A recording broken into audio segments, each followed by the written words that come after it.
Hello, പെട്ടെന്നെടുത്തൊരു തീരുമാനത്തിൽ ഓടിച്ചാടി ഒരു സിനിമയ്ക്ക് വന്ന വീഡിയോ ആണിതേ.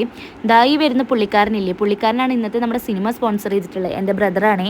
നമ്മൾ സിനിമ കാണാനായിട്ട് വന്നിട്ടുള്ളത് നമ്മുടെ അഞ്ഞൂര് പുതുതായിട്ട് തുടങ്ങിയ ബി സിനിമാസിലാണ്. ഫ്രണ്ടിൽ തന്നെ വലിയൊരു വിശാലമായ പാർക്കിംഗ് ഒക്കെ ഉണ്ട് കേട്ടോ. അതിനുള്ളിൽ കയറിയപ്പോൾ നല്ല പ്രീമിയം ലെവല് ഒരു തിയേറ്റർ തന്നെ ആയിരുന്നു. നല്ല ഭംഗിയുണ്ടായിരുന്നു. ഇൻറ്റീരിയറും അവിടുത്തെ വർക്കും കാര്യങ്ങളൊക്കെ കാണാം. 2 സ്ക്രീനാണുള്ളത്. അതിലൊന്നിൽ ഓഫീസറും ഒന്നിൽ ബ്രോമാൻസും ആണ് കളിക്കുന്നത്.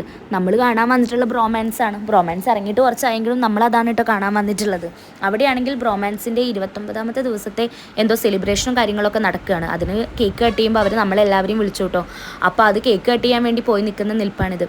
അങ്ങനെ കേക്കും കാര്യങ്ങളൊക്കെ കട്ട് ചെയ്തു. അവിടുത്തെ ഓണേഴ്സാണെന്ന് തോന്നുന്നു കട്ട് ചെയ്യുന്നത്. 2 ചേട്ടന്മാരും അവരുടെ അച്ഛനും അമ്മയാണെന്ന് കണ്ടപ്പോൾ തോന്നി.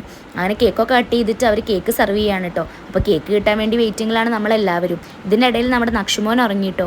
അവൻ ഉറങ്ങിയാലോ എന്നുള്ള സമാധാനത്തിലാണ് ഞാൻ നിൽക്കുന്നത്. അങ്ങനെ നമുക്കെല്ലാവർക്കും കേക്കൊക്കെ കിട്ടി. കേക്ക് കഴിച്ചു കേട്ടോ. നല്ല ടേസ്റ്റ് ഉണ്ടായിരുന്നു. വിശപ്പുകൊണ്ടാണെന്ന് തോന്നുന്നു വേഗം കഴിച്ചു തീർത്തു. അങ്ങനെ നമ്മൾ ഉള്ളിലൊക്കെ കയറിയപ്പോൾ ഇനി വരാൻ പോകുന്ന ഒരു അടിപൊളി പടത്തിൻ്റെ ട്രീസറാണ് ഈ കാണിക്കുന്നത്. ഏതാണെങ്കിൽ മനസ്സിലായെങ്കിൽ ഒന്ന് കമൻറ്റ് ചെയ്തോളൂ. അങ്ങനെ നമ്മൾ ഉള്ളിലൊക്കെ കയറി സീറ്റിലൊക്കെ ഇരുന്നപ്പോൾ ഭയങ്കര ആൾ കുറവാണ്. കാരണം പടം ഇറങ്ങിയിട്ട് കുറച്ചായല്ലോ, അപ്പോൾ അതുകൊണ്ടാവും. അങ്ങനെ പടമൊക്കെ സ്റ്റാർട്ട് ചെയ്തു. നമ്മൾ പടമൊക്കെ കണ്ടുകൊണ്ടിരിക്കുകയാണ്.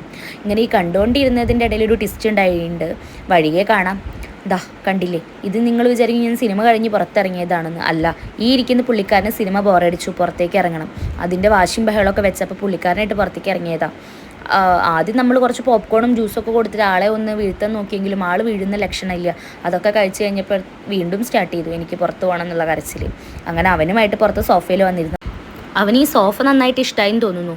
ഈ സോഫയിൽ ഇരുന്നപ്പോൾ ആൾക്കൊരു കരച്ചിലോ വാശിയൊന്നുമില്ല. ഓപ്പോസിറ്റ് ചെറിയൊരു ആൺകുട്ടി ഉണ്ടായിരുന്നു. അവനെ ടാറ്റാന്ന് വിളിച്ചിട്ട് അവിടെ ഇരിക്കുകയായിരുന്നു.